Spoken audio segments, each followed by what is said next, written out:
Buenos días, doctor. Muy buenos No, días. buenos días. No sé si podría aprovechar para hacerle una consulta. Claro que sí, Mira, adelante. gracias. Ve esto. Antes de que se suspendieran las sesiones que teníamos de marzo, le envié un correo para averiguar sobre cómo veríamos lo del trabajo después de que se suspendiera esto. No sé si le llegó o no. En todo caso, se lo reenvié. ¿Podría darnos algún alcance o lo hará después? ¿Cuál es la pregunta? ¿Cómo Sobre se va a el trabajo, evaluar sí, este el curso. curso? Sí, Exactamente, doctor. sí. Yo creo que ayer lo expliqué, lo volveré a explicar en un ratito, pero me parece ¿Ya? que ayer lo comenté. No sé Sí, sí, algo. si En mi todo caso, memoria... quedó pendiente entonces la fecha Correcto, correcto, ya. sí. Yo ahora cuando demos inicio en 3 minutos Ajá. retomaremos el tema y ya lo dejamos decidido. Ah, perfecto. Gracias.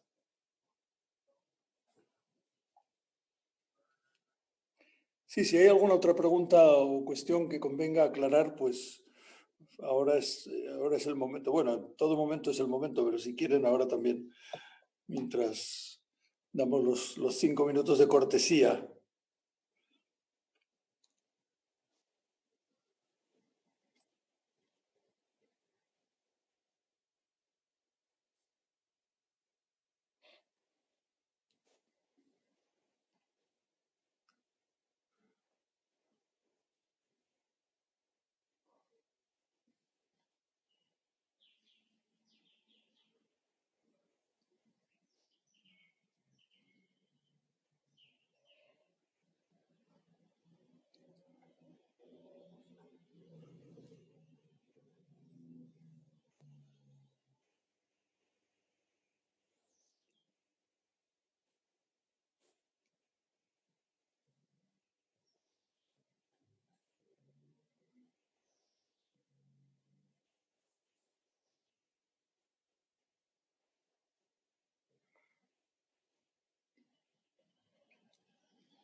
Bueno, tengo aquí otra pregunta referente al trabajo, que me parece que ya lo comentamos ayer también, pero la pregunta se trata de entregar un texto de un autor nacional de renombre. ¿Podría tenerse la flexibilidad de que ese autor sea en cualquier campo que tenga algo que ver, alguna relación con las humanidades? Sí, efectivamente. Tendría que... no, o sea, hemos hecho o estamos haciendo dos campos en especial, que ha sido el de la historia con el doctor Víctor Vélez Moro y este de la filología, la literatura, más específicamente conmigo, porque simplemente, pues, Víctor Vélez Moro es historiador y yo soy filólogo, pero aquí interesa todos aquellos autores que dentro de las ciencias humanas y sociales, la que sea, pues tienen una relevancia, son un punto de referencia, han creado una tradición y tienen textos que son representativos de su modo de trabajar, de sus principios metodológicos, de su escuela, etcétera, etcétera. No tienen por qué ser historiadores o filólogos, ¿no? Y aquí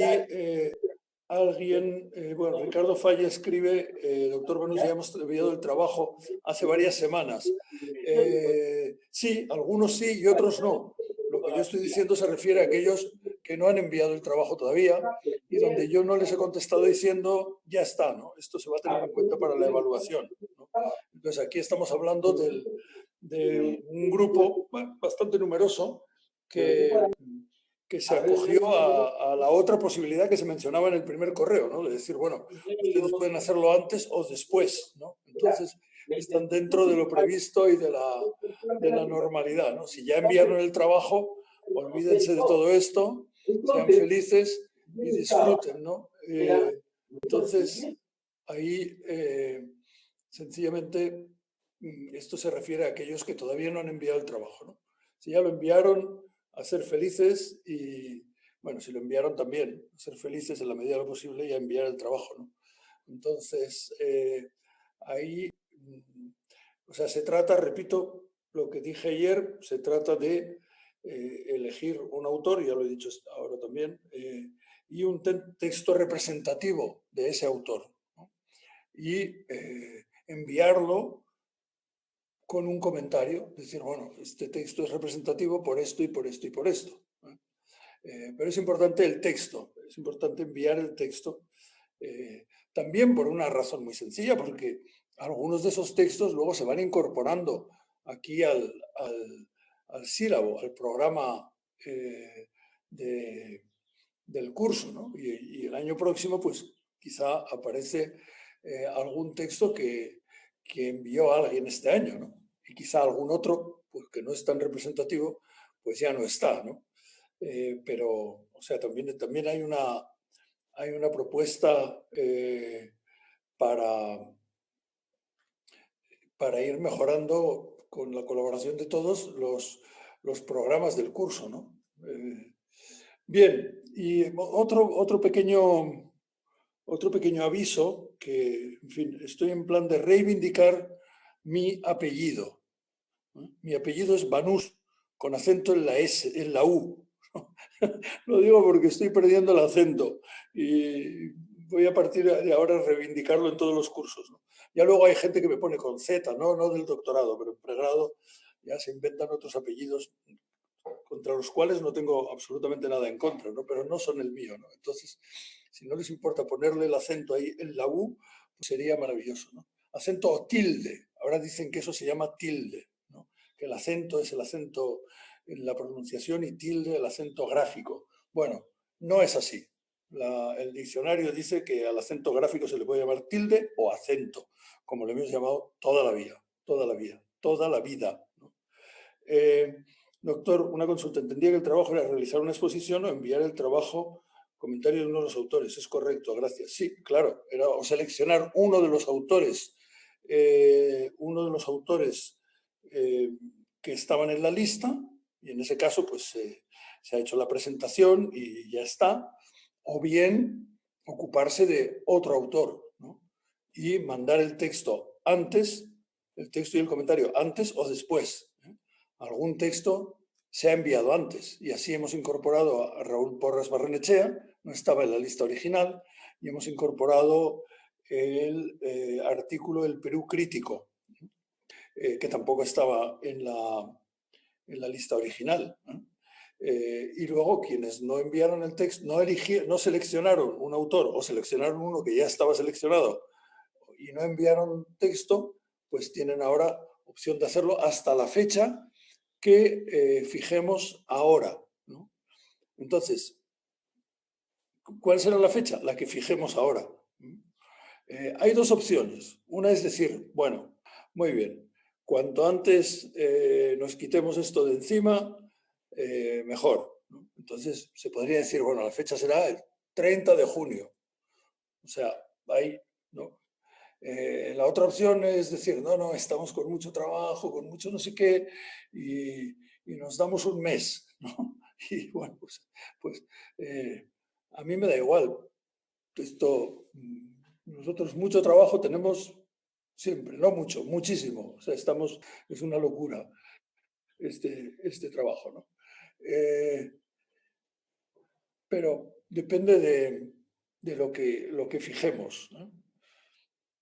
Yo tiendo a decir, miren, cuanto antes mejor, porque al final esto se acaba haciendo a última hora siempre, ¿no? O sea, 30 de junio y nos vamos todos contentos a julio. Ahora, si ustedes dicen, no, mire, es que ahora, justo ahora estamos con mucho lío, muchas cosas, bueno, pues también podemos fijar una fecha más,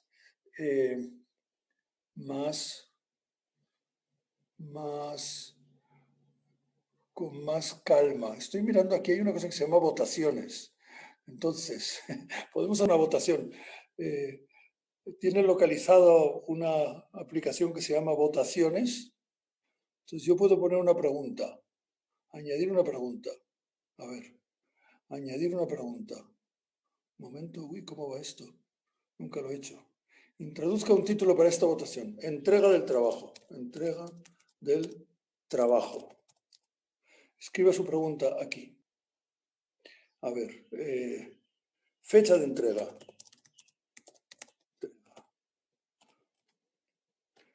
30 de junio o un mes, 13 de julio. Opción única. Respuesta 1, 30 de junio. Respuesta 2, 13 de julio. ¿Y ahora qué tengo que hacer? Ya no sé qué tengo que hacer. Guardar. Guardar. Bueno, guardar. Entonces, hay una votación en curso. No sé si la ven. No, no la vemos. No, entonces deberíamos verla. En la barra, al ladito de participantes hay una cosa que pone votaciones. No hay. A lo mejor hay que activar en configuración. No, quizá en más. Quizá lo tienen en más. No. No. En configuración a lo mejor hay que activarlo. No, yo Tiene creo que poner iniciar encuesta. En algún lugar debe decir iniciar encuesta. No, es una cosa que pone votaciones en el mío. Bueno, estamos fracasando. Tampoco vamos a... A ver. Ha creado una votación. No, en sí, yo soy el moderador. No, es igual, no se preocupen. No, si no lo hacemos por el chat y ya está, ¿no? Era por, fin, por... Yo creo que sí, doctor, por el chat y un conteo rápido. Pues por el chat, si me dicen por el chat qué les parece, o sea, una posibilidad es el 30 de junio, es decir, en algo más de 2 semanas, bueno, son casi 3 semanas, y la otra es que nos demos un mes, ¿no? Entonces, si me dicen puede utilizar la función de levantar la mano. Bueno, si me dicen por el chat, bueno, ya alguien me dice un mes, y por lo tanto vamos a respetar el derecho de las minorías que quizás sean mayorías, y decimos un mes y ya está, ¿no? O sea, si alguien piensa que necesita ese tiempo porque va ajustadito de trabajo, pues un mes, pero se puede entregar antes, claro. Se puede entregar mañana, pero no, mañana es domingo, dejémonos tranquilos. Se puede entregar antes. ¿De acuerdo? Digamos un mes matemático, o sea, 13 de julio. No es un mes exacto porque un mes son 4 semanas, pero en fin, de 13 a 13. Y ya está, ¿no? 13 de julio. Alguien pregunta, ya que estamos en los preliminares, si se puede acceder a la grabación. Pues sí, si conseguimos... Si yo consigo aclararme cómo va eso, pero las grabaciones se guardan en la nube, entonces habrá que buscar el link y enviarlo. Entonces, lo que pasa es que se van a aburrir mucho, porque no es que tenga aquí elementos de entretenimiento, ¿no? Pero en fin, si quieren acceder a ello, pues... pero no se puede distribuir, hay unos derechos de imagen. Hay unos derechos de... Sí, el link me lo envían a mí, es cierto. Hay unos derechos de imagen y si quieren utilizar las imágenes tienen que preguntar a los que salen en esas imágenes, ¿no? O sea, no se pueden ni vender las grabaciones, ni alquilarlas, ni tampoco utilizar imágenes para otros fines, ¿no? Para memes y cosas así. 13 de julio para los que no han expuesto, y porque ha habido algunos que no han expuesto, pero yo les he dicho su trabajo vale, su trabajo cuenta, ¿no? Personas que comentaron ya por escrito algunos autores que había que tratar aquí, y entonces yo dije, no era exactamente lo que se pedía, pero su trabajo vale, cuenta, ¿no? Entonces, que no se inquieten, o sea, esto es para los que ni han expuesto, ni han recibido un correo diciendo, de acuerdo, ese trabajo se contabiliza. Todos los demás, hasta el 13 de julio, seleccionen un autor, seleccionen un texto, envíen el texto y su comentario. Me acaba de llegar un meme, ya saben que hay 10.000 millones de memes, pero en fin, se lo transmito para que nos riamos un poco. La Organización Mundial de la Salud advierte que solo volverán a la normalidad aquellos que eran normales antes. Esto es una pandemia, no un milagro. Bueno, la capacidad de reírse de las situaciones dramáticas es una capacidad muy humana, ciertamente, ¿no? En fin. Sí, quien envió su trabajo, no hace falta que lo envíen otra vez, por favor, no me llenen el correo. Quien envió su trabajo y se le dijo que el trabajo estaba ok, no lo envíen otra vez. Y si alguien envió y no le he contestado, en ese caso, pues sí, dígame, no me contestaron. Yo tengo idea de haber contestado a todo el mundo. Muy bien. Bueno, ayer nos quedamos en el texto de Raúl Porras Barrenechea. No sé si tenían algún comentario, pregunta, opinión sobre este texto. Bueno, digo lo que dije ayer también. Si en algún momento el Zoom me bota, no se preocupen, volveré enseguida y en su caso cambiaré de servidor, ¿no? Bueno, ¿alguna pregunta sobre el río, el puente y la Alameda? Lo habíamos situado en una corriente historiográfica importante, la Escuela de los Anales. No sé si alguien quiere añadir algo al respecto, alguna información sobre esta corriente que nace en Francia y que básicamente, o como un elemento importante, utiliza no solo, digamos, las fuentes tradicionales, ¿no?, sino también esa apertura hacia la historia de la vida cotidiana. Y sí, me preguntan si un comentario es posible. Por supuesto, un comentario es posible, adelante. Sí, es referente a, bueno, es solo un comentario complementario a Raúl Porras Barrenechea. En la exposición que se hizo ayer, se mencionaba a a Mario Vargas Llosa dentro de uno de sus discípulos, efectivamente. En el libro de Vargas Llosa, El pez en el agua, escrito después de su campaña electoral a la presidencia del Perú, ese libro es casi autobiográfico y le dedica varias páginas a Raúl Porras Barrenechea. Y dice de él que es, a juicio del autor, es decir, de Vargas Llosa, el historiador más serio y el intelectual más serio que haya tenido el Perú que él conozca. Me pareció interesante por la cantidad de páginas que le dedica, bueno, no sé si muchas o pocas en relación a otro que pudiera escribir sobre él, pero con comentarios muy halagüeños sobre su importancia intelectual como historiador y hombre de humanidades.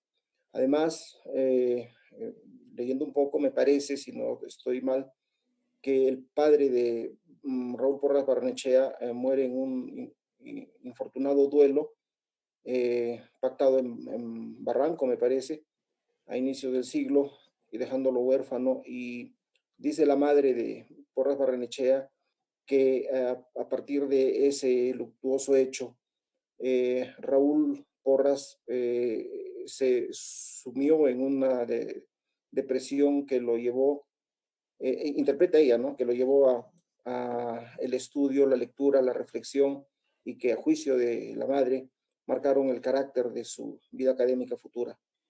Bueno, es un pequeño comentario que quería hacer.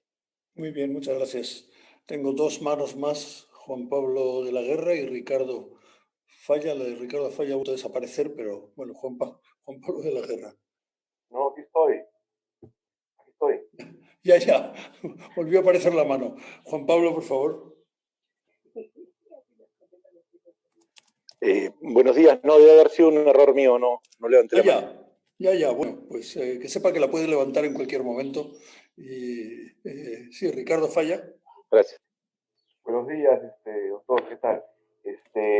Yo estaba recordando también, ahora con relación a lo que el compañero acaba de expresar, al grupo de intelectuales que Raúl Porras también perteneció, ¿no? O sea, que todos ellos fueron muy importantes para las humanidades en el Perú, ¿no? Y el tipo de formación que recibieron también, o sea, cuando uno ve la biografía intelectual de Raúl Porras, de Luis Guillermo Leguía, de Roberto Sánchez, de Jorge Basadre, etcétera, etcétera, ¿no? Era un núcleo de intelectuales formados en el Perú, pero también de una formación bastante amplia, oceánica, ¿no? Que no solamente correspondía al estudio del derecho, porque varios estudiaban al derecho, sino eran las letras en su máxima amplitud, ¿no? Historia, filosofía, literatura, y esa formación, que en aquel tiempo no se llamaba interdisciplinaria, pero de hecho lo era, les permitía caminar por diversos ámbitos de las letras y las humanidades, ¿no?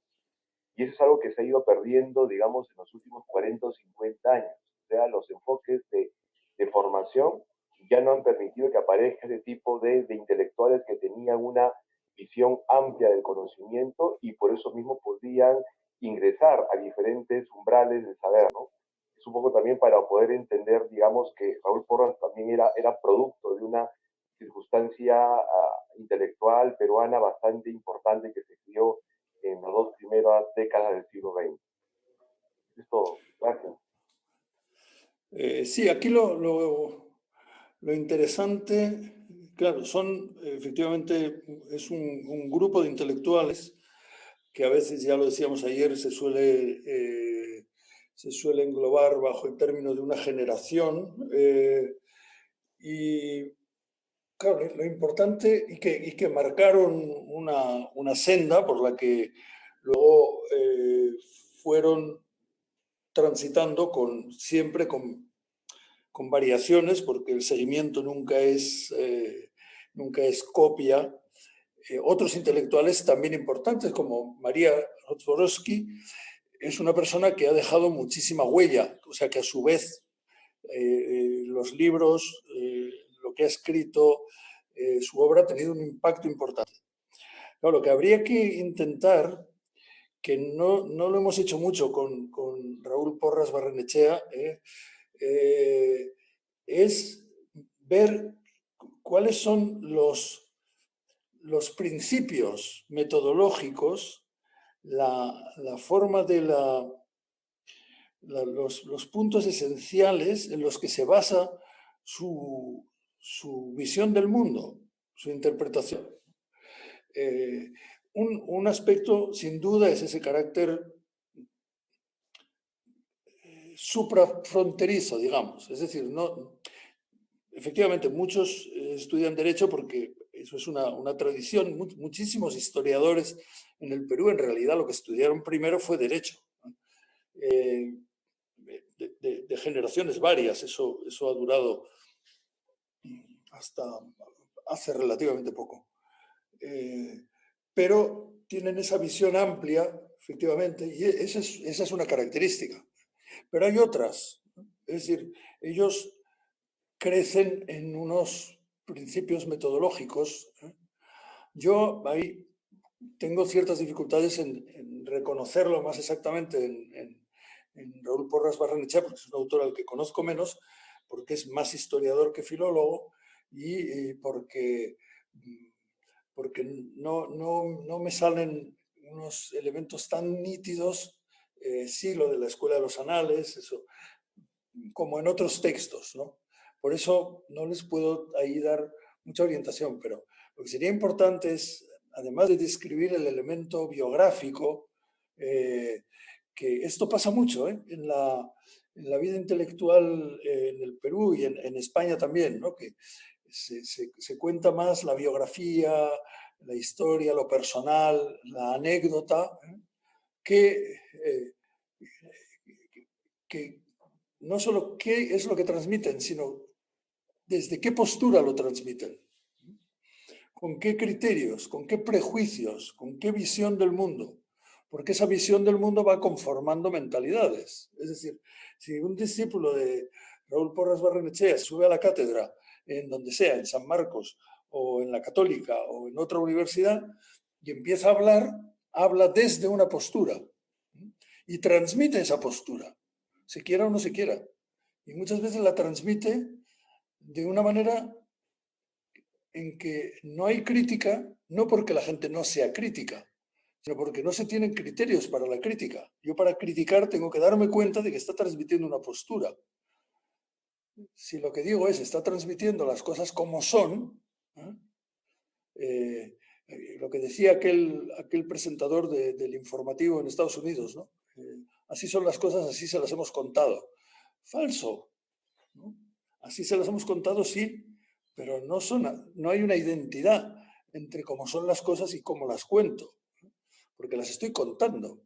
Y repito lo de ayer, si hay un relato, si hay un narrar, hay un narrador, y si hay un narrador hay una perspectiva. O sea, es que si veo un accidente de tránsito, no es lo mismo si voy dentro de uno de los carros que chocó, si estoy justo al lado paseando al perro, o si lo veo desde la terraza del 7º piso, ¿no? Y ya si uno de los que manejaban es amigo mío, pues lo veo de otra manera, ¿no? Entonces, y esto es algo que no estamos acostumbrados a hacer. Es decir, sí, Raúl Porras Barrenechea, generación, escuela, importancia, grupo, ya. ¿Y qué transmitió? Pues estos temas y aquellos otros estudió sobre todo, ya. Pero, ¿y qué más transmitió? ¿Qué perspectiva? ¿Qué visión? ¿Qué prejuicios en un sentido neutro? Porque eso está ahí, eso está en la vida académica. No es lo mismo que José Larribagüero, Mariátegui, Porras Barrenechea, etcétera, hayan transmitido o que hubieran transmitido otros, ¿no? Con otras perspectivas. No es ni bueno ni malo, o sea, no estamos aquí. Estamos hablando solo de que eso crea tradiciones, y de que nos interesa muy poco ese aspecto. Nos interesa muy poco porque estamos en una universidad de tradición francesa, y la tradición francesa es, sube el maestro y da su lección magistral, y es el maestro, y ya, ¿no? Y es el maestro.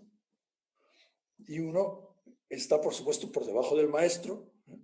Siempre se habla desde el estrado, que está arriba, y se habla hacia abajo, hacia gente que está agachada tomando notas, ¿no? Es un modelo universitario distinto del anglosajón y distinto del alemán. En el alemán se nos enseña a dialogar críticamente. Entonces estamos todo el día preguntándonos, ya, pero ¿y de dónde viene eso? ¿Y por qué? Y puede llevar a gente así muy indagadora y muy pesada al final, ¿no?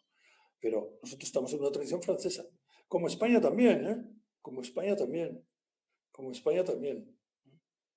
Si aquí dicen su acercamiento es hacia afuera del texto vinculando con la historia, la geografía y la naturaleza. Eso es descriptivo. O sea, todavía no hemos entrado a decir qué hay de fondo. ¿Qué hay de fondo? Sí, eso es esa perspectiva amplia de entrelazar los elementos. Perfecto, pero ¿cómo selecciona los elementos? O sea, ahí tenemos un punto. O sea, yo simplemente les estoy diciendo que hay que entrar más, y que yo en este caso no les puedo dar tantas guías de lectura como en los otros casos, ¿no? Que porque los otros están más en el terreno en el que yo me muevo, que es la filología, tengo más referentes, tengo más puntos en el que decir, sí, más asociaciones. Entonces, y también porque el texto de Porras Barrenechea que tenemos aquí es un texto un poco de otro tipo. Es una conferencia, es decir, tiene que ser mucho más amigable, mucho más lírico. Es un texto que en parte es lírico, ¿no? Es lírico, no es sorprendente que inspire una canción. Es un texto más lírico. ¿Por qué? Porque está dando una conferencia, ¿no? O sea, tiene que encantar al público, ¿no? No es un artículo donde dices yo tengo que convencer, ¿no? Aquí tengo que encantar, fascinar, ¿no? Entonces es más difícil de analizar. Bueno, simplemente yo creo que queda pendiente y agradecemos que nos haya dado la ocasión para estas reflexiones y yo creo que con eso pues ya nos vamos al texto siguiente, ¿no? Texto siguiente que está englobado por Renato Guisado, que tiene buena culpa de la selección, culpa en sentido absolutamente positivo, ¿no? Que está englobado bajo la estilística estructural. Entonces, yo le cedería la palabra a quien asumió la presentación de este texto, que es John Fernández. No sé si está por ahí y si podemos pasar a comentar este texto. Sí, ¿qué tal? Buenos días, profesor, ¿cómo está? Muy buenos días. Quería comentarle que yo soy el tema 7, estilística. Sí, estilística estructural. Así, no, porque como había uno del correo, había algo de un poeta antes, comentario del poeta Javier Sologure, pensé que iba... No, pero como ahí no, porque ese no lo eligió nadie y entonces lo íbamos a hacer entre todos, pero sí, gracias, porque se me olvidó comentarlo. Lo íbamos a hacer entre todos, pero como vamos, bueno, no mal de tiempo, pero tampoco nos sobra el tiempo, porque quedan todavía 1, 2, 3, 4, 5, 6 autores, pues vamos a decir que eso lo hace cada uno por su cuenta. Entonces, nos vamos directamente a la estilística estructural. Sí, adelante. Bueno. Voy a compartir que había preparado un PowerPoint sobre el trabajo, ¿no? Muy bien.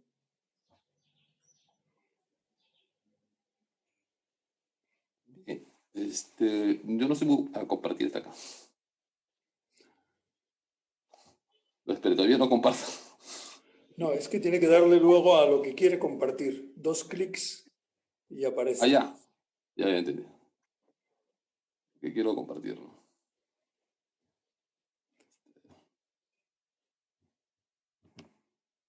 Hay 2 veces. Y... Sí, ¿se ve ahora? Sí, perfectamente. Okay. Bien. La estilística estructural de Alberto Escobar, ¿no? Comentarles que, bueno, de mi parte, he tratado de interpretar cada párrafo, ¿no? Como se dijo, ¿no? Reconocer los elementos, ¿no? Para también poder tratar de ver qué metodología se sigue, ¿no? Este señor Alberto Escobar, ¿no? Antes de eso voy a empezar con una sola diapositiva dirigida a Arguedas, porque él hace una referencia a Arguedas al inicio del texto, ¿no? Entonces, Arguedas, ¿no? Una de sus novelas que quedó trunca es Transformación del puerto de Supe, ¿no? Y bueno, estuve investigando de un señor Dagmer que hace una referencia y me parece interesante para entrar al texto en sí, ¿no? Dice acá, inicié la redacción de una novela, Harina Mundo, sobre la transformación del puerto de Supe, donde pasé mis vacaciones durante 22 años. Cuando llegué a Supe no existían allí sino botes a vela. El alquiler de una casa costaba entre 10 y 20 soles mensuales. De pronto se convirtió en un puerto industrial, con una población cosmopolita. El paraíso de paz se convierte en el paraíso de la industria. Conocí a cada vecino y entre ellos encontré personajes maravillosos, plenos de misterio y testimonios de nuestra sociedad de la costa. Ahora supe es un hervidero pestilente y poderoso. Vi morir al viejo japonés Ogata, que durante 50 años fue el basurero del puerto y era casi mudo. El terrestre estibador JB, que vivía un novio con sus hijos en una especie de cueva, caminó bajo el gran sol del verano delante del féretro con una gran flor de magnolia en la mano. JB parecía un hombre idiotizado por alcohol, pues en aquella tarde el sepelio Ogata marchó muy triste. El rojo crepúsculo lloraba también en la flor que llevaba en las manos. ¿Por qué Ogata no hablaba ni bebía y tenía un cuartucho entre el osario de los cementerios antiguos, ¿no? Acá pongo con negrita algunas palabras. El puerto industrial, ¿no? Que es el ambiente. Conocí a cada vecino, las personas. Vi morir a un viejo japonés Ogata, un señor, ¿no? Más de 50 años, ¿no? Fue basurero. Se cita personas, ¿no? También una parte del sepelio que se marchó muy triste, ¿no? En letras negritas, que son elementos del cual va a hablar digamos, yo pienso que Escobar cita al general Arguedas, pero esto de acá es como un pequeño ejemplo para que vean que cómo escribía Arguedas, ¿no? Es de una entrevista que le hacen y él dice, bueno, este es uno de mis avances, ¿no? Que estoy escribiendo, ¿no? Entre otras cosas, ¿no? ¿De acuerdo? Entonces, bien. Entonces acá voy a la lectura, donde en el primer párrafo justamente cita a Arguedas, ¿no? Dice, no podemos ignorar que en el curso de Arguedas y en el breve poema de Belli existen menciones concretísimos a elementos, ¿no? Personas, objetos, relaciones, sentimientos, ambientes, etc. Que identificamos con otros semejantes que hemos conocido y a diario encontramos en nuestro trato con el mundo en el que vivimos y que incluso podríamos evocar a través de más de una experiencia personal. Bueno, una clave, ¿no? En este primer párrafo, yo noto que es el tema de la experiencia personal, ¿no? Ayer nos encontramos con personas, ¿no? Propias de la vida, hay sentimientos, reacciones. Entonces, justo en el anterior diapositivo yo trataba de mostrar esos elementos, ¿no? Pienso que la clave es cómo marca estos elementos la experiencia personal, ¿no? Sobre esto hago una referencia de Dilthey, que dice, solo en experiencia interna, en los hechos de la conciencia encontré un punto seguro donde anclar mi pensamiento, ¿no? Entonces, se podría decir que Arguedas también, desde ese punto de vista, en la diapositiva anterior, narra de una experiencia vivida, ¿no? De algo que vivió en ese lugar, ¿no? Bueno, una experiencia vital, ¿no? Entonces, hago una referencia con Dilthey, ¿no? Sobre eso, ¿no? También hay otro pasaje de Dilthey que dice, solo en experiencia interna, en los hechos de la conciencia encontré un punto seguro donde anclar mi pensamiento. La realidad auténtica la poseemos únicamente en los hechos de la conciencia que se nos dan en la experiencia interna, ¿no? Entonces, en esa experiencia externa, pues, nos ayuda, ¿no? Digamos, a poseer una conciencia más amplia de las cosas, ¿no? Después sigue el primer párrafo, dice acá, no se nos escapará tampoco que en cualquiera de esas instancias carecía de esta suerte por subjetivo que transmiten tan intensamente, desde los textos en cuya lectura nos hemos detenido. ¿A qué obedece esa diferencia? ¿Está ella en los hechos mismos? ¿Acaso en las palabras que son descritos? Quizá en nuestra actitud de lectores, ¿no? Entonces acá nos dice que en cualquiera de los niveles o grados que existan, digamos, del anterior, esta experiencia, ¿no? Transmite un poder subjetivo, ¿no? Que es donde, bueno, a mí pasó cuando leí Arguedas, ciertos párrafos, es como que uno entra al autor, ¿no? Y comienza a saber las cosas como él las ve, no sé. Entonces, yo lo entiendo así como el poder subjetivo, ¿no? Que cada autor va a transmitir, ¿no? Pero hay una diferencia, dice, ¿no? ¿A qué se debe esa diferencia, no? ¿Está en los hechos mismos, no? ¿Acaso en las palabras que son descritos? O quizás en la actitud de los lectores, ¿no? Entonces, me parece que vuelve también a tocar ese tema de la parte, digamos, subjetiva, ¿no? En el segundo párrafo, acá muestra el propósito de lo que se quiere alcanzar con este artículo, ¿no? Suele designar como el misterio es artístico, dice, ¿no? Todo esto de acá, ¿no? El tratar de responder a la pregunta, ¿no? ¿De qué depende, ¿no? Que cada persona, como dice en la parte anterior, ¿de qué depende esa diferencia, ¿no? Entonces, esto es como un misterio artístico, ¿no? Si se rechaza lo extrarracional, ¿no? No queda más que analizar en detalle cuál es el delinte que separa el conocimiento objetivo, real, vivido, de la vivencia poética experimentada. Entonces esto también me hace recordar un poco a Dilthey cuando él dice, solo la razón no me basta, ¿no? Para entender al ser humano, ¿no? Entonces, si se rechaza lo extrarracional, o sea, lo que está más allá de la razón, ¿no? No va a quedar nada más que analizar en detalle, ¿no? Hacer el análisis, ¿no? Que separe el conocimiento objetivo, real, de la vivencia poética, ¿no? Entonces, precisar hasta qué grado esta alianza de sentimientos personales y de reacciones inconscientes amalgama con un modo diferenciado de percibir y conocer el hecho estético. Es pues nuestro propósito inmediato, ¿no? Entonces, tratar de identificar, ¿no? De conocer, ¿no? Esta alianza de aspectos que son contrarios, ¿no? Que son distintos, perdón, entre los sentimientos personales, ¿no? Y las reacciones inconscientes con respecto a el modo diferenciado de percibir y conocer el hecho estético, ¿no? Entonces, ese es el propósito, ¿no? Y para esto, tome en cuenta una historia, ¿no? Y hay una historia ahí, que sigue, ¿no? Unos párrafos, ¿no? Es una historia interesante, ¿no? Donde él trata de explicar, ¿no? Este tema con un ejemplo, ¿no? Entonces se utiliza el trabajo de Johannes Pfeiffer, ¿no? Para clarificar el tema en cuestión, ¿no? El tercer párrafo habla de, bueno, no está todo el párrafo, pero toma algunas partes nomás. Se habla, pues, que hay un joven alemán, ¿no? Que va a ir digamos, parte a una aldea, ¿no? Se va a una ciudad de Ámsterdam y obviamente se queda maravillado, pues, de ver una casa muy bonita, ¿no? Entonces pregunta, ¿no? Él a un transeúnte de quién es esa casa, ¿no? Entonces le dicen, Caniverstan, le dicen, ¿no? La palabra, ¿no? Entonces dice, esta secuencia de sonidos que equivale a una expresión holandés, yo no lo entiendo. Sin embargo, a los oídos del joven peregrino, ¿no? Alemán sonó como si fuera el nombre de un dueño de la casa que admiraba. Entonces, hay una palabra ahí, sonó, ¿no? Entonces, yo la tomo en cuenta, ¿no? Porque es lo que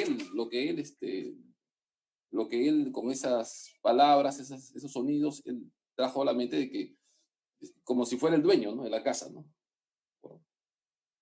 Entonces, acá también recuerdo el pasaje de Heidegger, ¿no? Solo se comprende, ¿no? En su obra de Verdad y Método de Gadamer, solo se comprende realmente cuando la interpretación ha comprendido que su tarea primera, última y constante consiste en no dejarse imponer nunca por las ocurrencias propias o por conceptos populares ni la posición, ni la previsión ni la anticipación, sino en asegurar la elaboración del tema científico desde la cosa misma, ¿no? Acá me parece que es hasta cierto punto una ocurrencia, ¿no? Bueno, me sonó a esto, ¿no? Dijo el joven alemán, pero me pareció interesante que es una interpretación, ¿no? Y después sigue, ¿no? Iniciando el cuarto párrafo, de este fortuito error derivarán, como veremos, una serie de interpretaciones también equivocadas, ¿no?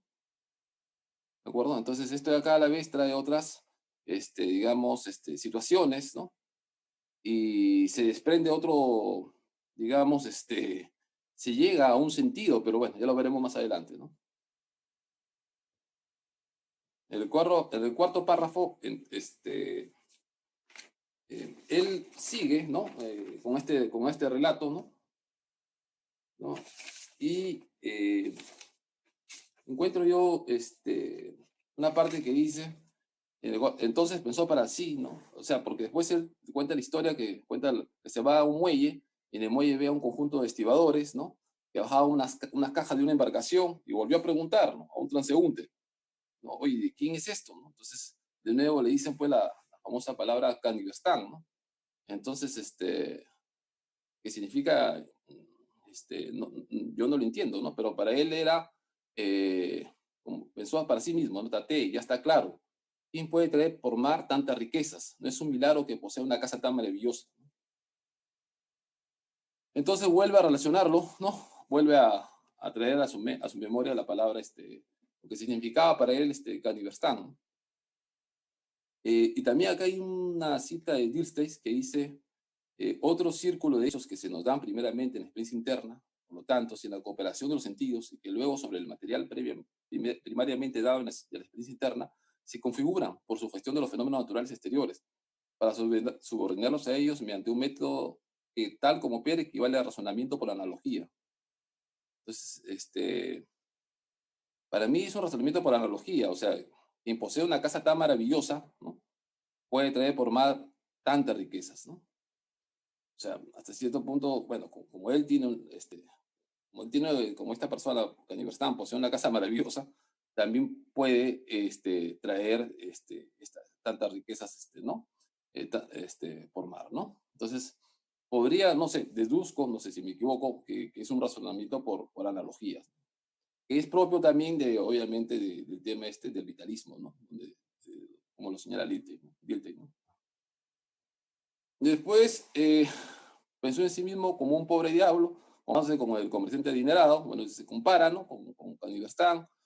Oye, pucha, todo lo que tiene él y yo no tengo, ¿no? Entonces, en el quinto párrafo, la impresión fue tan violenta, cuando Caniverstán supuestamente pregunta, hay un velorio, ¿no?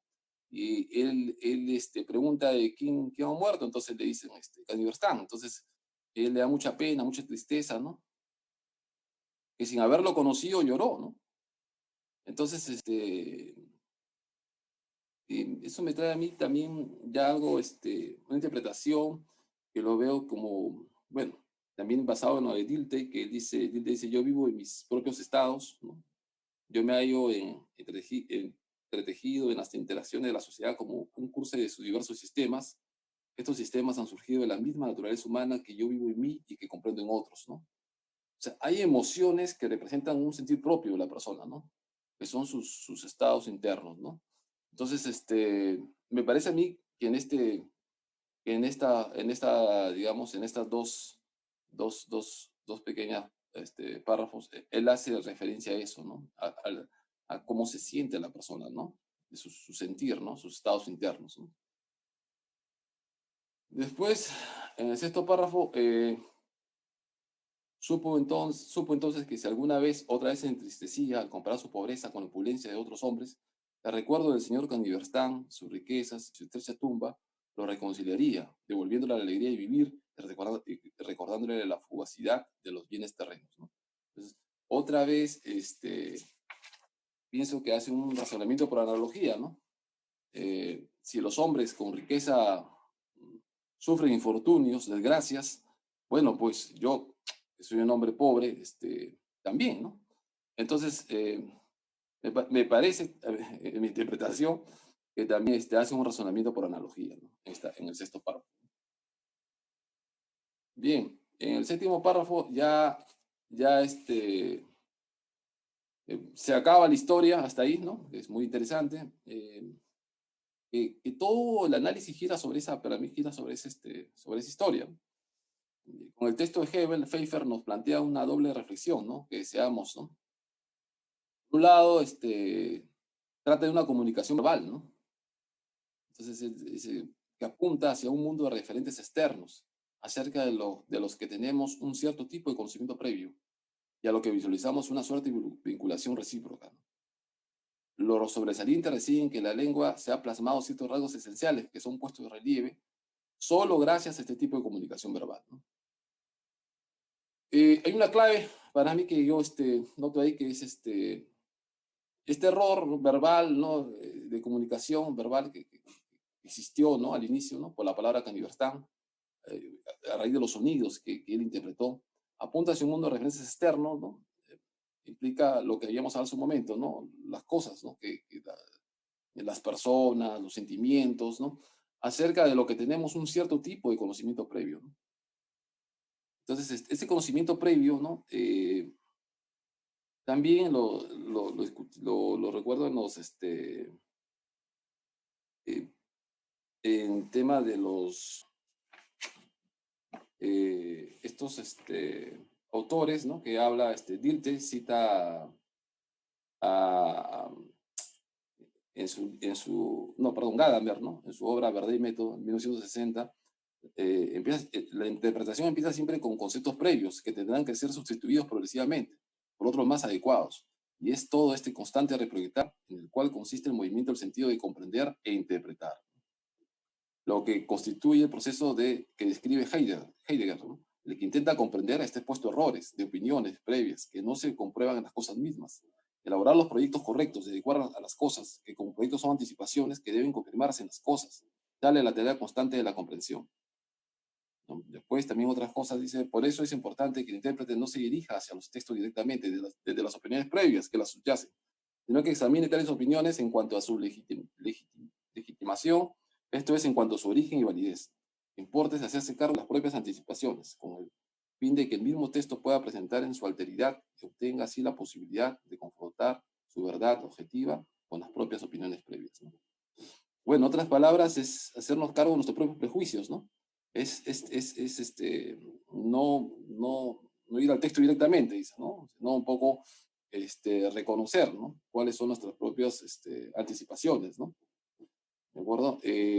Con el fin de que el texto pueda presentar en su alteridad y obtenga así la posibilidad de confrontar su verdad objetiva con las opiniones previas, ¿no? Y otra cosa interesante me parece cuando dice esta parte, solo la distancia en el tiempo hace posible resolver la verdadera cuestión crítica de la hermenéutica, la de distinguir los prejuicios verdaderos bajo los cuales comprendemos de los prejuicios falsos, ¿no? Que producen malentendidos, ¿no? Entonces me parece que este tema de cierto tipo de conocimiento previo influye pues, a la hora de interpretar, ¿no? De comprender las cosas, ¿no? Después dice en lo tocante a lo segundo, ¿no? Que valor tendría que no exista Ámsterdam ni la casa con 6 chimeneas, ¿no? Si es veraz o es falso, ¿no? Lo fundamental es que el texto, esto aparece mencionados en cierto orden, ¿no? Que instituye en todos y cada uno de ellos una red de relaciones. Su situación y funciones implican antecedentes y consecuencias, y que en tanto ocurren, su presencia genera una serie de modificaciones que los afectan individualmente y colectivamente. En la medida que una perspectiva que influye en la articulación en que los colocó el poeta, los comprende. Aquí donde está el significado interno de la obra, ¿no? Entonces, al final, él llega a una comprensión de la obra, ¿no? Basada en una articulación que hay, ¿no? Esa articulación hay una red de relaciones, ¿no? Pero esa red de relaciones se basa en un orden, ¿de acuerdo? En un orden que existe, ¿no? Entonces, más allá, ¿no? De que seas veraz o sea falsa la lectura, la historia de Candiverstam, el joven alemán que viaja, entonces, es el hecho de la aventura misma, ¿no? Es el hecho del viaje que él hace, del emprendimiento que hace, esa vivencia que él tiene, entonces es un enriquecimiento personal, ¿no? Sea cierto o sea falsa la historia, ¿no? Entonces, también acá me parece que hay este tema de orden, ¿no? La red de relaciones, lo vinculo con la parte de, digamos, hasta cierto punto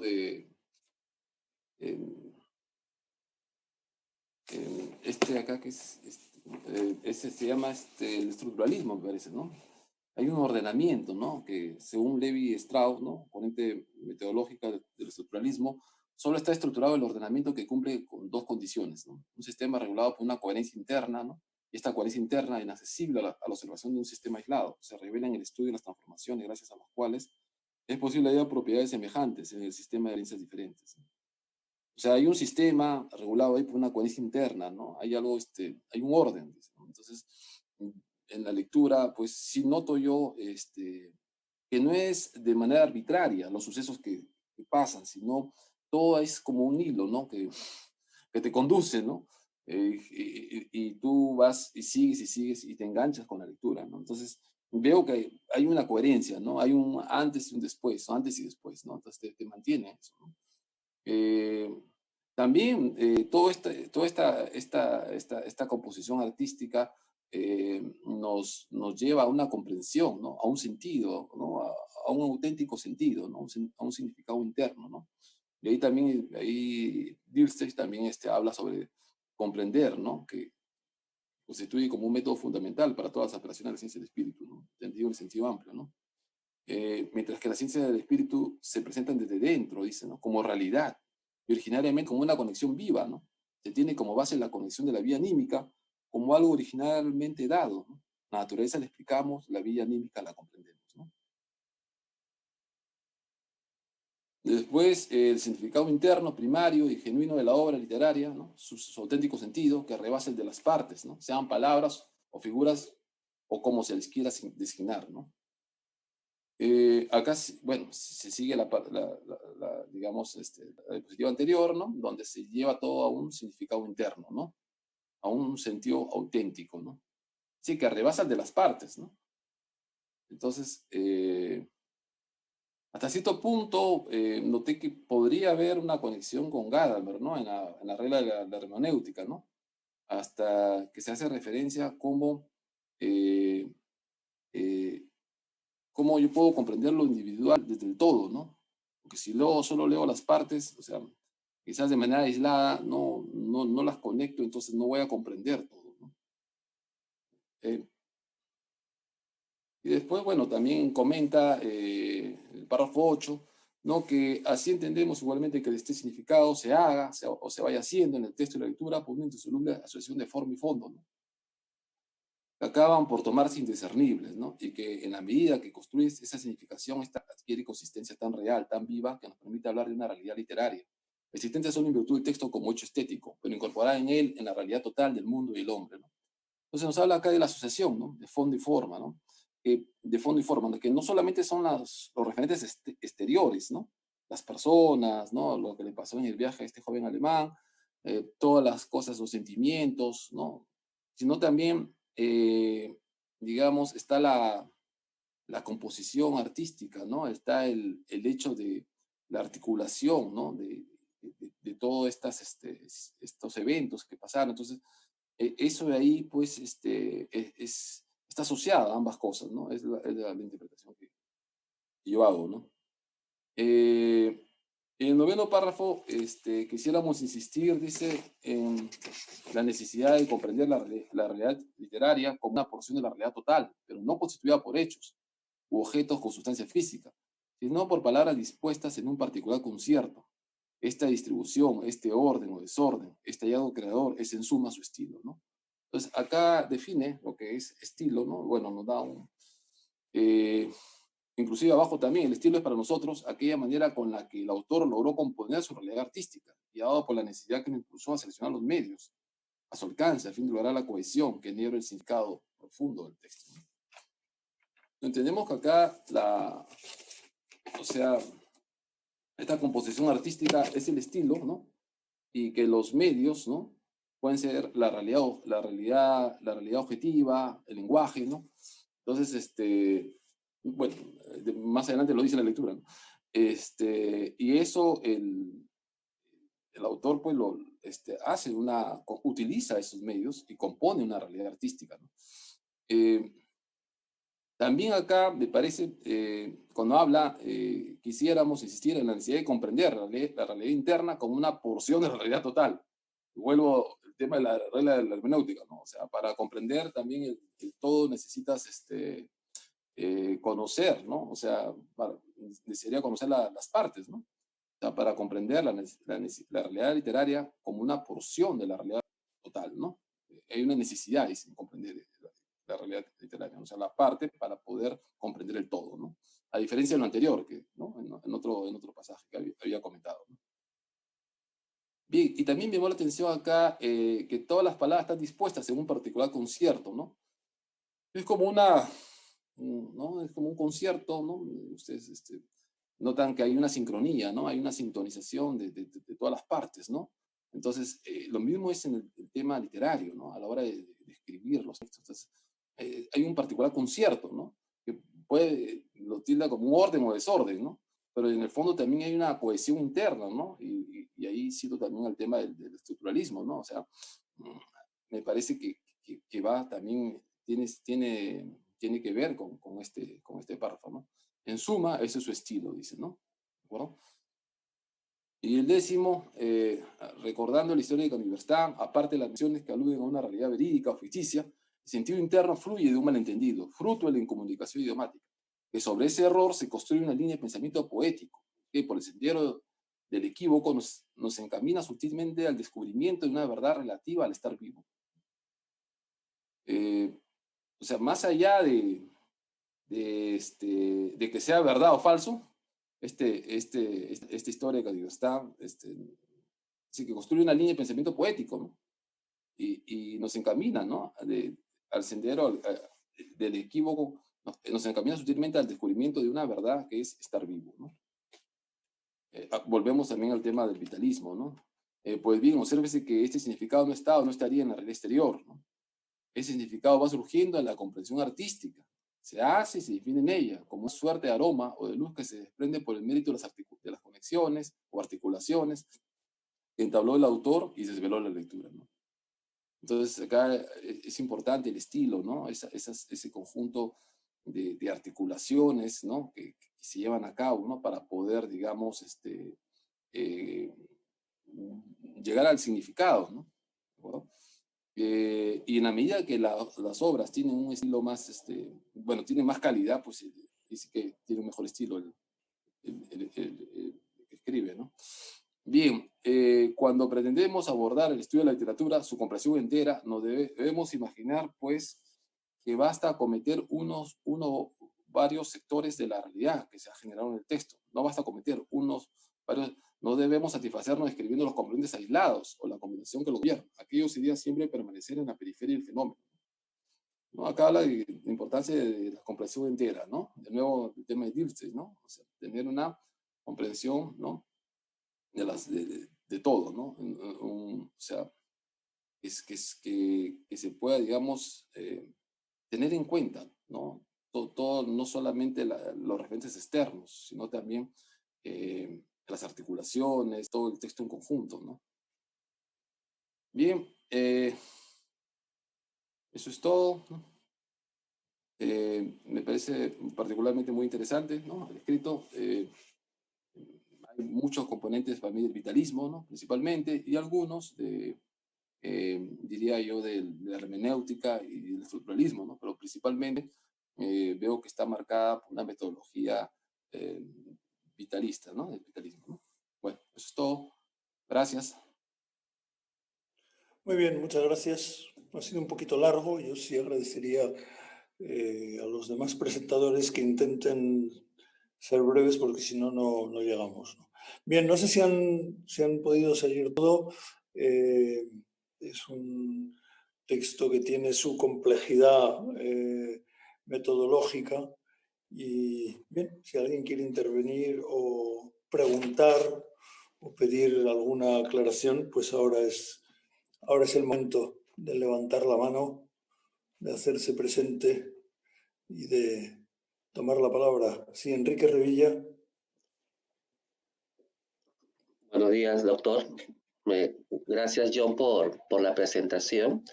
Yo algo muy breve, doctor. La verdad que Alberto Escobar a mí me llamó la atención. Tengo que admitir que no lo conocía mucho. Sin embargo, mirando o indagando un poco sobre su historia, muchos lo comparan como un personaje extraordinario porque primero que es uno de los personajes que se pone frente al positivismo para entrar más en una dinámica fenomenológica y algunos lo comparan tan importantes como Estuardo Núñez y Antonio Cornejo Polar, ¿no? Por su gran aporte a la crítica literaria que ha podido realizar en esos tiempos.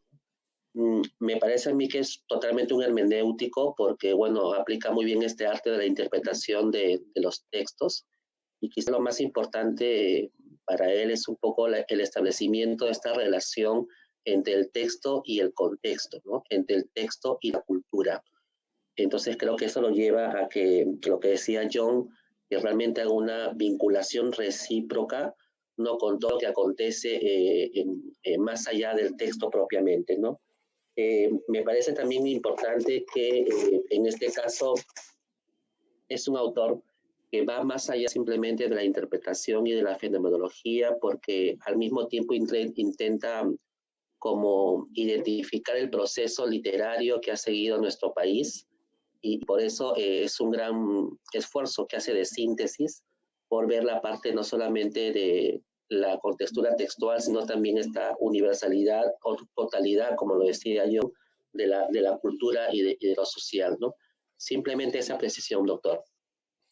Muy bien, muchas gracias. Voy a mirar si hay alguna otra mano por aquí. Parece que no. Nadie más que quiera preguntar, intervenir. Bueno, quizá por mi parte, dos comentarios, anotaciones, no son muy como diría yo, no son nada especial, pero ahí van, ¿no? De una parte, o sea, estamos más en, si seguimos la división de ayer, en un enfoque intrínseco dentro del campo literario, cultural, y no tanto una explicación más social o más relacionada con elementos externos, ¿no? Sea la biografía, sea la historia, sea la... Y entonces el objetivo es comprender el texto en sí. Ya cuando hablamos de comprender, pues efectivamente estamos cerca de la hermenéutica. Yo estoy seguro que este tipo de enfoques para muchos nos resultan más difíciles, menos comunes que los enfoques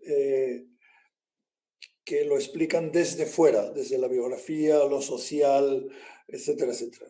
¿Por qué? Porque esta tradición ha tenido menos fuerza en el ámbito universitario peruano, sin duda, que la tradición más social.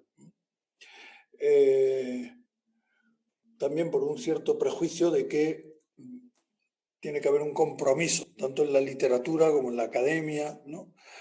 Han de ser comprometidos, ¿no? Bien. Y por lo tanto también estas referencias a autores que proceden del campo no social, sino más bien de explicaciones intrínsecas, nos resultan menos conocidos. Ahí hay autores interesantísimos, autores de referencia. Aquí se ha citado, lo he puesto en el chat, aunque aparecía en la presentación, el nombre de Willem Dilthey. Si recuerdan el curso aquel de metodología, ahí aparecían textos de Dilthey y aparecían como efectivamente el que se distancia, se opone en cierta medida al positivismo, ¿no? Y el que postula, afirma así con mucha claridad la especificidad de las ciencias humanas, cuyo objetivo no sería explicar, sino comprender. Ayer ya utilicé en algún momento esta distinción, bueno, es originariamente de Dilthey, así que aquí citemos al autor para no cometer un plagio, ¿no? Y efectivamente Dilthey se suele situar en corrientes filosóficas que se engloban bajo el vitalismo. Ahí entran a veces autores que tampoco están muy relacionados, pero en fin, Dilthey sin duda es uno de los que se mencionan habitualmente en ese contexto, ¿no? Y si se habla de comprender y la hermenéutica, pues evidentemente aparece Gadamer y aparece Verdad y Método, pero la Verdad y Método es muy posterior a este texto, es de 1900, no recuerdo ahora si 60 o 64, no me acuerdo, pero fue un impacto muy fuerte el que tuvo. Y Dilthey ya para entonces era un señor de una edad, ¿no? Pero, digo, Dilthey Gadamer era un señor de una edad, pero... y luego este Johannes Pfeiffer, que aparece por ahí como referente en este texto. Johannes Pfeiffer fue efectivamente un filólogo alemán que publicó algunos libros sobre la poesía desde esa perspectiva vitalista del comprender, que tuvieron mucho éxito en un momento y que luego pues han caído en el olvido, ¿no? Esto también es propio de la historia de las ciencias, ¿no? A veces no son los grandes maestros, iniciadores, etcétera, etcétera, los que influyen, sino otros autores que luego diríamos de segunda fila, ¿no? O sea, en este texto está mucho más presente Johannes Pfeiffer que directamente Dilthey. Aunque Pfeiffer seguro aletea Dilthey, se mueve en esa órbita, ¿no? Pero a veces la historia de la ciencia tiene estas cosas curiosas, ¿no? Que de pronto un autor que dices, uy, ¿quién fue este? ¿No? Y buscas, y incluso bueno, en la Wikipedia en alemán se le dedica un artículo mínimo que tiene cuatro indicaciones biográficas, muy poco de su orientación como filólogo y luego la lista de sus obras, ¿no? Porque eso Wikipedia sí que suele ser muy cuidadoso de poner cuando hay listas y cosas así, uy, eso está todo, ¿no? Ya cuando se trata de explicar un poco más, ya pues, depende de quién ha ido haciendo el artículo en la Wikipedia, ¿no? Depende mucho de la autoría, ¿no? Pero efectivamente en este artículo hay toda una serie de referencias que nos sitúan en el mundo de Dilthey, ¿no? Del vitalismo, transmitido probablemente a través de Pfeiffer, que comenta un texto de este J.P. Hebel, Johann Peter Hebel, es un autor suizo que escribe en alemán y del siglo XIX. Se suele englobar dentro del realismo. Hay una corriente relativamente fuerte de realismo en Suiza, y es un realismo costumbrista. Este relato que cuenta, que recoge Pfeiffer y aparece aquí en este texto, es un relato costumbrista, o sea, es un hecho chiquito, de una anécdota, por así decirlo, ¿no? Del señor Canifestein, o sea, no lo entiendo, ¿no? Y que él se piensa que es el apellido, ¿no? Bueno, pues, y gira en torno a la comprensión, que es el tema de Dilthey y será luego el tema de Gadamer. La hermenéutica, uno de sus referentes es Dilthey, otro es Husserl, el que citábamos ayer, es decir, la fenomenología, ¿no? Aquí también es un fenómeno, esa historia es un fenómeno, es un pequeño fenómeno, por así decirlo, ¿no? Y el tercer referente será Heidegger, ¿no? Trata de comprender, ¿no? De comprender, y ahí hay palabras clave que las ha citado John Fernández, pero que las voy a repetir. Palabras clave: la experiencia interna, los hechos de la conciencia. Esto también viene de un filósofo francés que es Henri Bergson, ¿no? al que se refieren estos autores luego alemanes, ¿no? La vivencia poética, la relación entre las partes y el todo, ¿no? La unidad de forma y fondo. Eso sale todo de ese mundo, ¿no? Que ha esbozado John en su presentación. Y efectivamente hay luego otra parte que ha quedado menos clara quizá en la presentación, que se ha mencionado, pero quizá menos clara, que es el estructuralismo. Estructuralismo, que es básicamente una corriente que nace en Francia. Se ha mencionado a Lévi-Strauss como el papá del estructuralismo en las ciencias sociales, ¿no?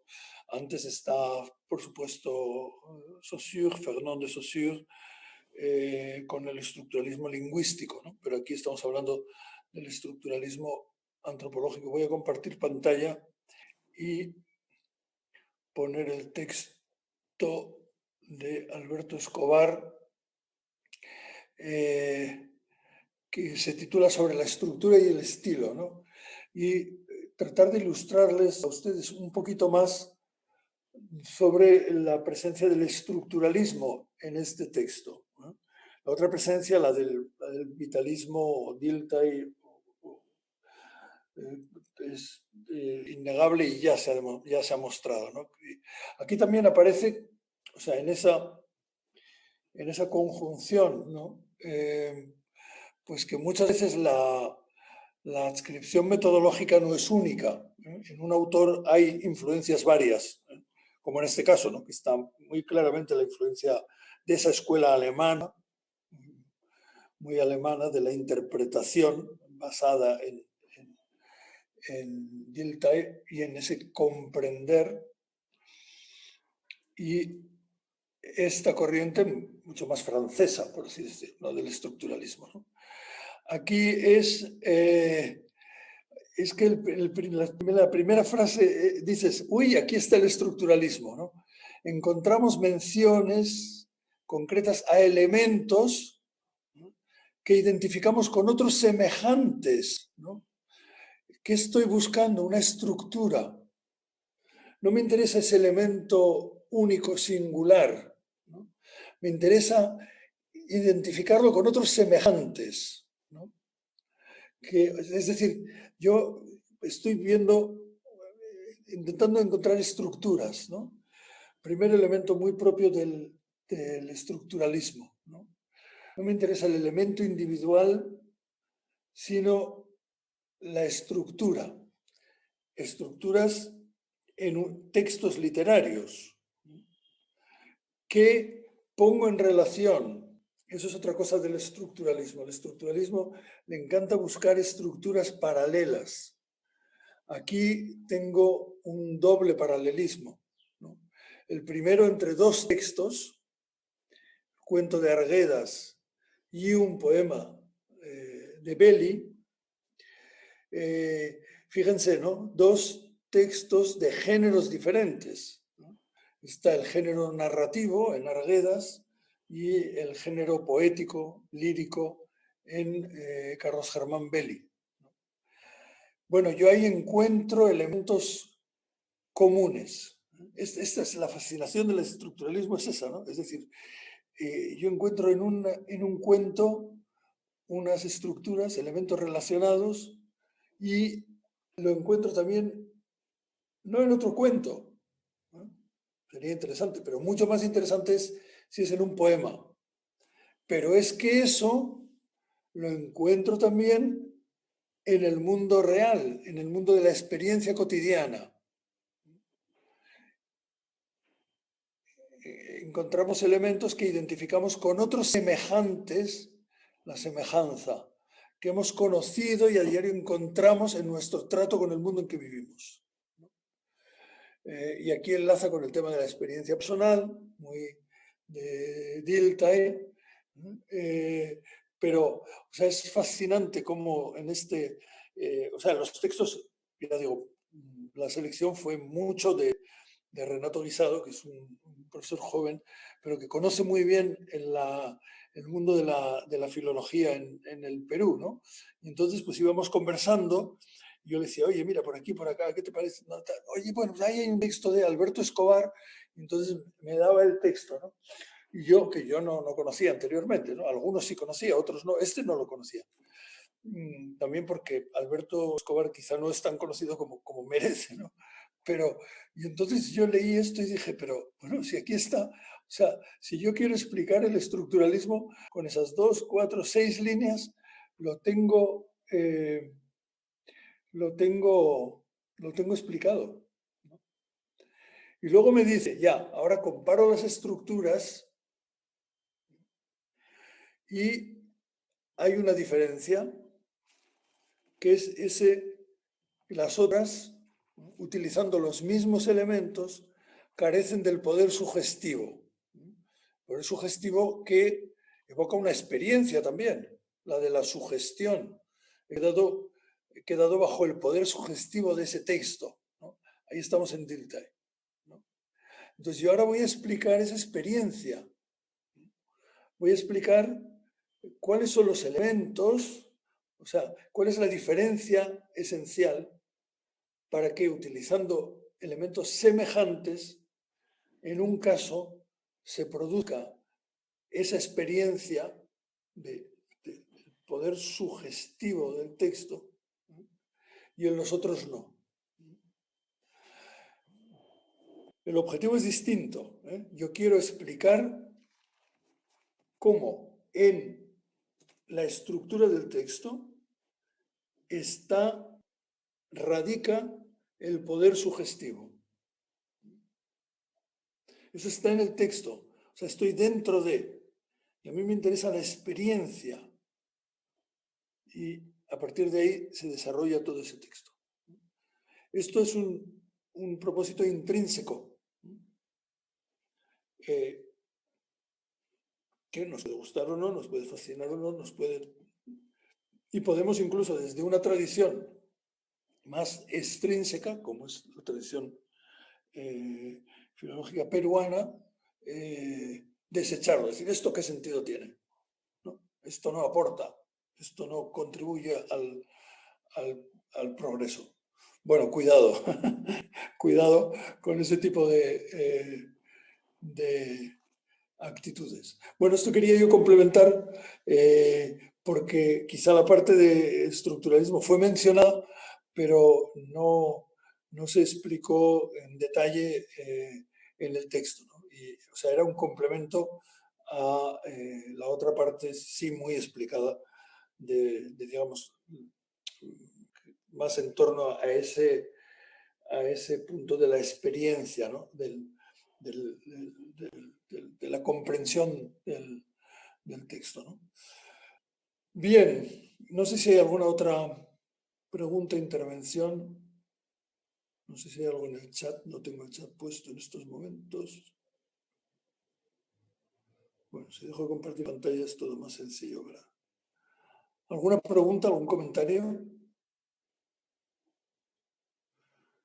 Y se ha llamado estilística estructural porque habla de literatura. Bueno, se ha llamado estilística estructural porque Renato Guisado lo puso así, ¿eh? Entonces esto no es más que una opción personal, pero se le ha llamado estilística estructural porque el título es, vamos a ver, sobre la estructura y el estilo, ¿no? Entonces, pues era muy fácil llamarlo estilística estructural, ¿no? Pero se podía referir al arte. En el arte también hay estilos y estructuras. Se podía referir a la música, porque también podía, ¿no? Hay estilos y estructuras. Pero vamos, se podría aplicar al estudio de los mercados. No se ha hecho, pero se podía. Se podría, porque también ahí hay estilos de mercados.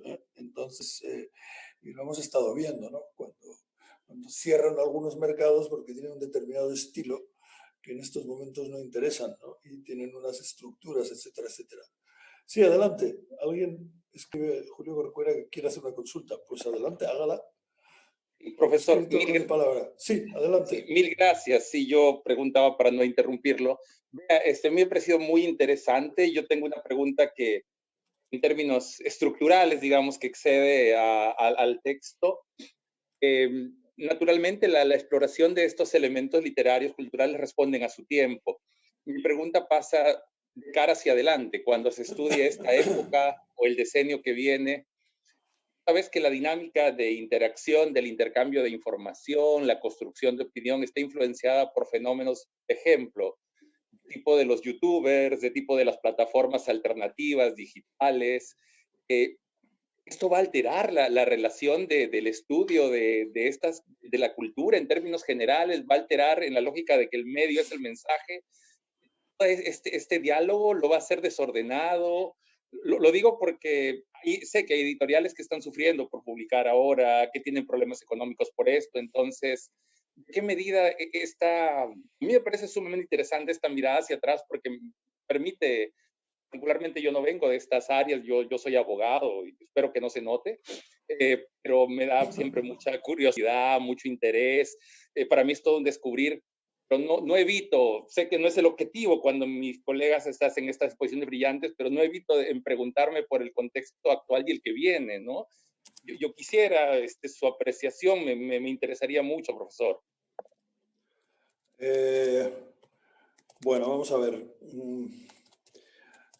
No podemos entrar a fondo en ese tema porque ya no veríamos ningún otro texto, ¿no? Pero así, por dar una respuesta rápida, el estudio académico requiere algo que se llama distancia. Es muy difícil analizar cuando se está dentro de, porque las cosas tienen que asentarse para poder analizarlas, ¿no? Estamos dentro de unos procesos de cambio que ya llevan unas décadas, ¿eh? O sea, no sé si esta situación que estamos viendo ahora va a suponer, hay algunos que dicen que todo va a cambiar, hay otros que dicen que nada va a cambiar, y hay otros que dicen que es lo más probable que algunas cosas cambiarán y otras no. El gran cambio de paradigma, por utilizar un término que estuvo de moda, ahora ya no tanto, el gran cambio de paradigma ya se dio con efectivamente la introducción la introducción masiva, ¿no? del mundo virtual, ¿no? La introducción del mundo virtual al alcance de la mano de cualquiera, ¿no? Es un cambio de paradigma que ya se ha dado. Ahora se puede reforzar, pero que ya estaba ahí, ¿no? Y la crisis de las editoriales y de las librerías viene de lejos y hay muchas editoriales que han cerrado, que han sido absorbidas, que etcétera, etcétera, ¿no? O sea, esto no nos pone en un paradigma totalmente nuevo, ¿no? Eso no está sucediendo ahora. Me parece que hay que verlo con un poquito más de distancia, ¿no? Pero en fin, el juicio ya más sereno, académico, sobre la época vendrá dentro de unos años, ¿no? Cuando se pueda estudiar algo que ya se cerró, ¿no? Muy difícil el estudio de lo que está en curso y donde cada día aparecen informaciones nuevas.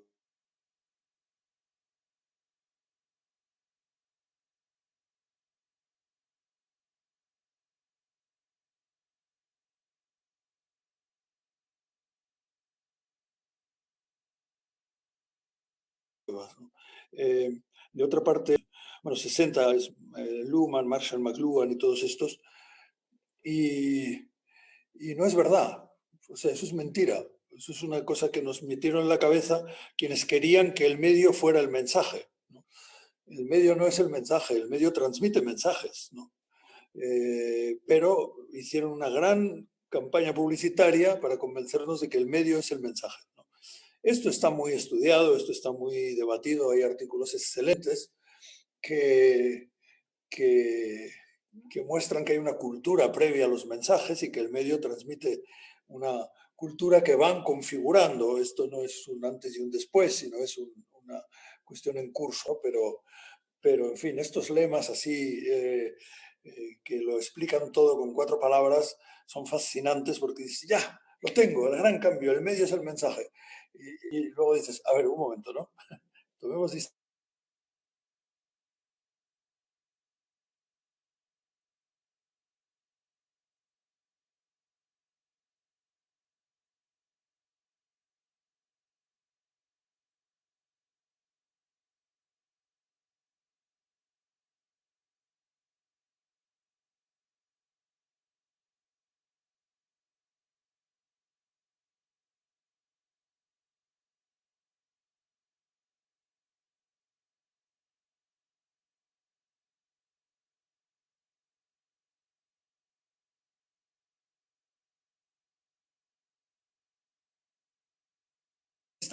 y no, entonces esto es cuando la verdad es que el mundo.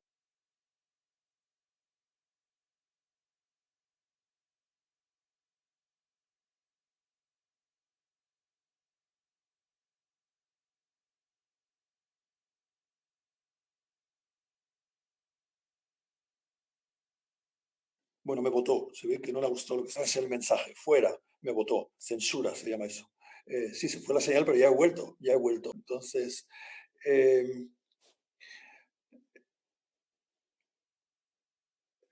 bueno, esto es lo que yo quería decirles al respecto, ¿no? Había otra pregunta en el chat anterior que cada vez que uno sale se borra, pero era la pregunta de si cambia el objeto, de estudio o... no, el objeto es el mismo, ¿no? El objeto de estudio es el texto.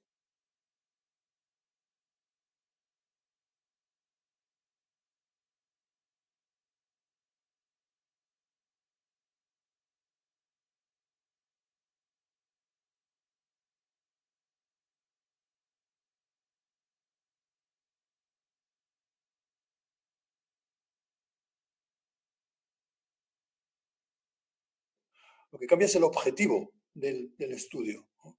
Lo que cambia es si quiero comprender el texto. O si yo quiero comprender el texto. Se sigue congelando. Bueno, aprovecharé luego el descanso para cambiar de servidor.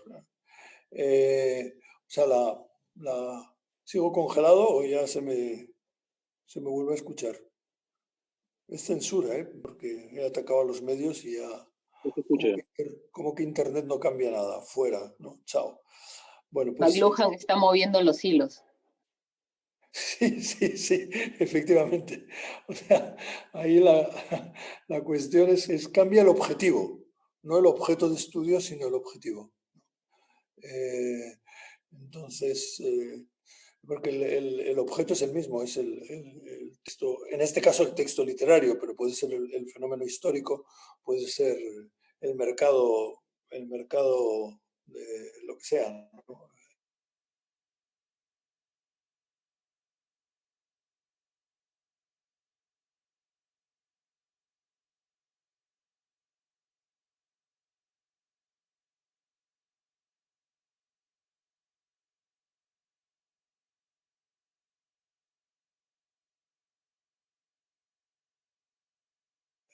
O el fenómeno jamás entender desde dentro, o lo pueden, por así decirlo. Bien, esto son las 10:33. Se congeló un poco, sí, no se preocupen, yo ahora cambio de servidor y ya está, ¿no? Son las 10:33. Vamos un poquito apretados de tiempo. Ahora vendría la semiótica de Raúl Bueno. Bueno, la semiótica en Raúl Bueno. Si les parece, hacemos aquí el descanso, pero quienes vienen después tienen que prometer que intentarán ser breves, porque si no, no vamos a llegar a todo. Entonces, si les parece, hacemos ahora el descanso, porque empezar ahora con otro texto no tiene mucho sentido.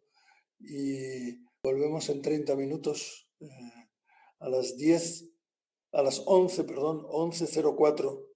11:04 retornamos.